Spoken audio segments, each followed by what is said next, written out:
Hey there, imagine you're about to remodel your living room and you're staring at the speaker aisle, wondering if those pricey bookshelf speakers will actually make your movie nights feel like a small cinema without breaking the bank. I've been in that exact spot lately, scrolling through specs, reading a handful of forums, and listening to a couple of friends' setups before I finally decided to give the Polk Audio Reserve R200 bookshelf pair and the matching R700 floor-standing tower a real spin. Link is in the description if you want to check the product details on Amazon, so you can follow along with exactly what I'm talking about. First off, the biggest hesitation most people have is whether these speakers will blend into an existing home theater without demanding a complete upgrade of the amp or receiver. The Reserve line prides itself on a refined look and a tweeter-to-woofer balance that sounds dynamic on paper, but the real test is how they perform in a typical living room layout: a 7-foot sofa, a TV about 9 feet away, and a couple of sidewalls that aren't exactly acoustic treated. I set them up exactly like that. The R200S perched on sturdy stands an arm's length from the wall, the R700S anchored in the corners. After firing up a Blu-ray of an action film and a few tracks from a high-resolution streaming service, I started noting where the sound seemed natural and where it felt forced.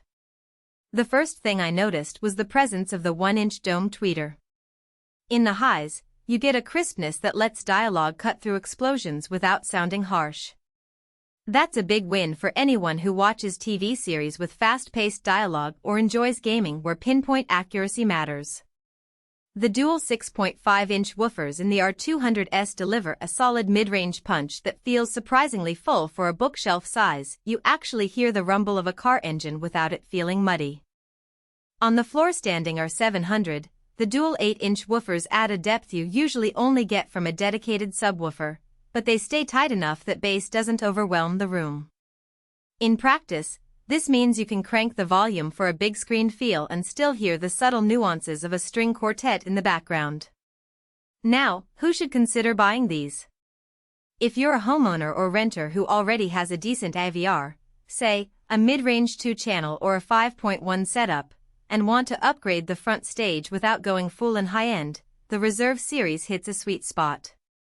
Their aesthetics, a sleek charcoal grille and a modest footprint, make them suitable for modern decor, so they won't clash with a minimalist interior. Also, if you're an audiophile on a budget who appreciates that the brand has been in the game for decades, you'll likely appreciate that Polk has tuned these speakers to be dynamic without needing a dedicated crossover box. The speakers are also tolerant of a range of amp power levels, so you don't need a boutique amplifier to get them sounding good.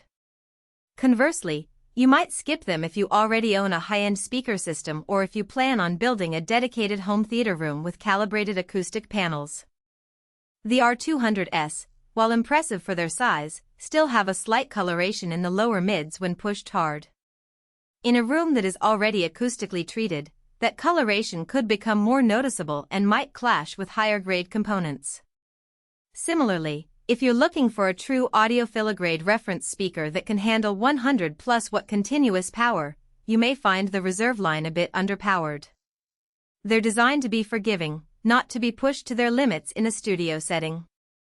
When it comes to practical strengths, the first is the seamless integration with most home theater receivers. I paired them with a popular 7.2-channel AVR that I already own, and the speakers calibrated nicely during the room calibration routine. The bass management placed the R200S's front left and right, while the R700S handled the front center, left surround, and right surround roles with only a minor tweak to the crossover point. This ease of integration means you won't spend hours fiddling with time alignments or phase controls. Another strength is their handling of dynamic content. During an action sequence in a superhero movie, the speakers transitioned from quiet dialogue to a massive city-wide explosion without any distortion, demonstrating clear headroom and a well-designed driver layout that can handle sudden peaks. On the downside, the speakers do have a noticeable room gain effect. Because of the relatively large woofers, the lower frequencies tend to build up a bit when the speakers are placed too close to a wall.